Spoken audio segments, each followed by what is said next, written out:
Substances, और 90 से 92% जो प्लाज्मा में वाटर प्रेजेंट होता है, और अदर क्या होता है 70% डिसॉल्व सब्सटेंसेस, जो घुलनशील सब्सटेंसेस हैं वो प्रेजेंट होते हैं। उनमें से क्या होता है plasma protein, inorganic salt, nutrients, hormone, gases etcetera. ठीक है।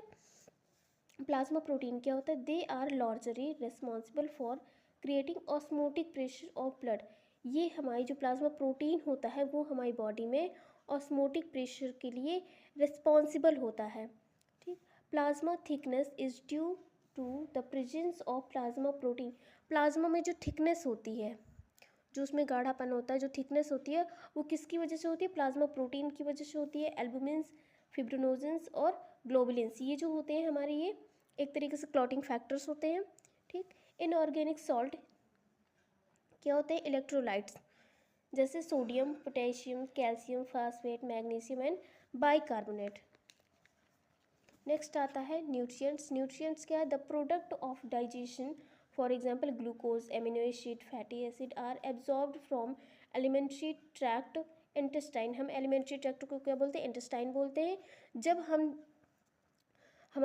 हम कुछ खाते हैं या जब हम भोजन को इंटेक, फूड को इंटेक करते हैं, डाइजेशन के बाद एब्जॉर्प्शन की प्रोसेस होती है, वो एलिमेंट्री ट्रैक्ट में क्या होता है, जो हमारे फूड के थ्रू हमने जो भी विटामिन्स, प्रोटीन्स, मिनरल्स जो भी हमने इंटेक किया, तो वो सारा क्या होता है डाइजेशन के बाद हमारे इंटेस्टाइन में एब्जॉर्ब हो जाता है, और वही एब्जॉर्ब होने के बाद क्या होता है ब्लड में मिक्स हो जाता है, तो वो हमारे न्यूट्रिएंट्स हो जाते हैं, जैसे कि glucose, amino acid, fatty acid etcetera. ठीक है। फिर है waste product, urea, creatinine and uric acid carried in blood to kidneys from excretion. अब जो हमारी बॉडी में जो किडनीज है, यहाँ पे वेस्ट प्रोडक्ट में सिर्फ यूरिया, क्रेटिनिन, यूरिक एसिड, ये सारी चीज़ें नहीं, वेस्ट प्रोडक्ट में तो कार्बन डाइऑक्साइड भी आएगा, क्योंकि जब हम ऑक्सीजन लेते हैं, ठीक, तो हम वेस्ट प्रोडक्ट में क्या CO2 एनवायरनमेंट में एक्सक्रीट करते हैं या वापस कर देते हैं। ठीक। अब इसमें जब हम वाटर इनटेक करते हैं तो उसका भी कुछ वेस्ट प्रोडक्ट होगा, तो जब हमारी किडनी फिल्ट्रेशन करती है तो उसके थ्रू जो वेस्ट प्रोडक्ट निकलता है। ठीक।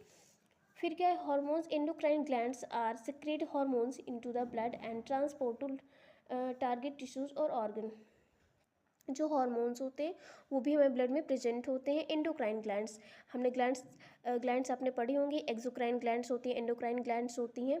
जो एक्सोक्राइन ग्लैंड्स होती हैं वो अपने हार्मोन्स को डक्ट्स के थ्रू एक पर्टिकुलर ऑर्गन में ट्रांसफर करती हैं, बट जो एंडोक्राइन ग्लैंड्स होती हैं वो अपना जो भी हार्मोन्स, एंजाइम्स जो भी होते हैं वो डायरेक्ट